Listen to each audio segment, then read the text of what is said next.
Hello everyone, my name is Zihan, and for my final project, I chose the 2017 film Use, directed by Feng Xiaogang. You might have heard of it, you might not. It's okay. It was very popular in China, this film, but also very controversial. Really quick, the story follows a group of young performers in the People's Liberation Army (PLA) art troupe during the late Cultural Revolution and early Reform era time. It focuses on two characters, Liu Feng, a kind-hearted soldier and dancer, and He Xiaoping, an outsider of a difficult family background, actress.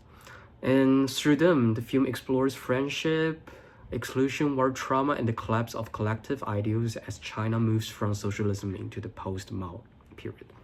The reason for me choosing Use is because it recently became controversial again online, especially on Bilibili, a Chinese social media platform, where many young viewers started reinterpreting it as a reflection of today's inequality and their own disappointment with modern Chinese society. So that made me realize that the film Use is not only about remembering the socialist past, it's maybe also about how people in post-Mao China emotionally reinterpret that past right now. My main argument is kind of simple here, that the film used nostalgia to create a beautiful memory of socialist collective life, but at the same time, it reveals the violence, the loneliness, and emotional damage hidden inside the memory. And the online debates around the film shows how nostalgia in post-Mao China is actually unstable and politically emotional. So one scholar called Olivia Lin argues that nostalgia in post-socialist Chinese cinema becomes more contested under neoliberal economic condition and carries multiple objectives: political, personal, commercial, and even subversive. So I think Use perfectly demonstrates this idea. The film's visual style is key. So in the first half, the camera often glides smoothly through the dancers' bodies and their collective performance. We have soft life, warm colors, red, green uniforms, united dances, and it all creates a fantasy of harmony and passion. Now watch this. Here's He Xiaoping after her mental collapse. She dances alone under the moon, outside the concert hall. The background music is called Yimeng Song. It should be a revolutionary ballad song that should feel collective and socialist.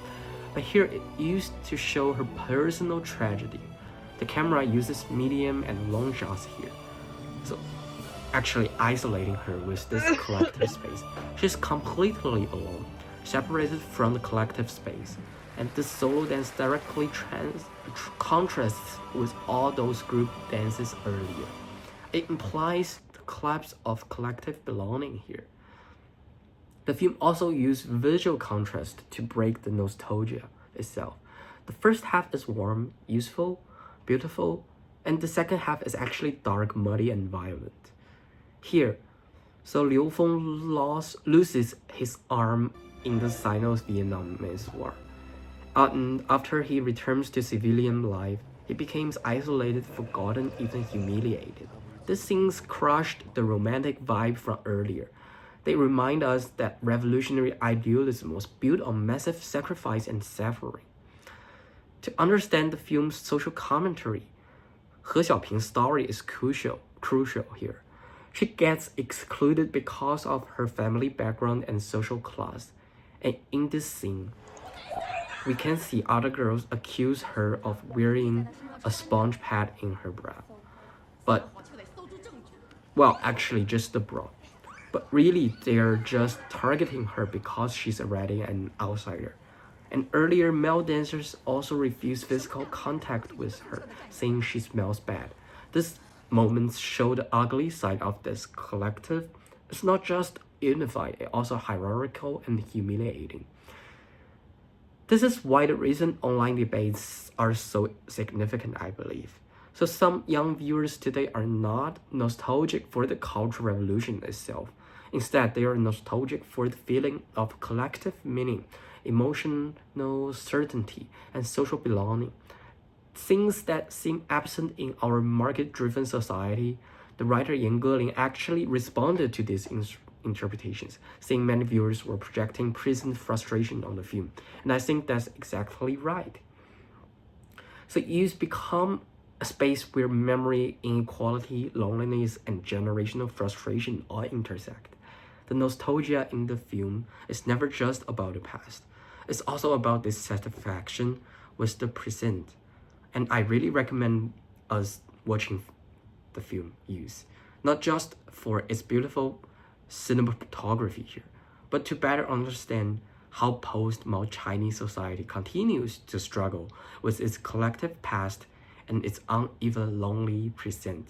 And thanks for watching.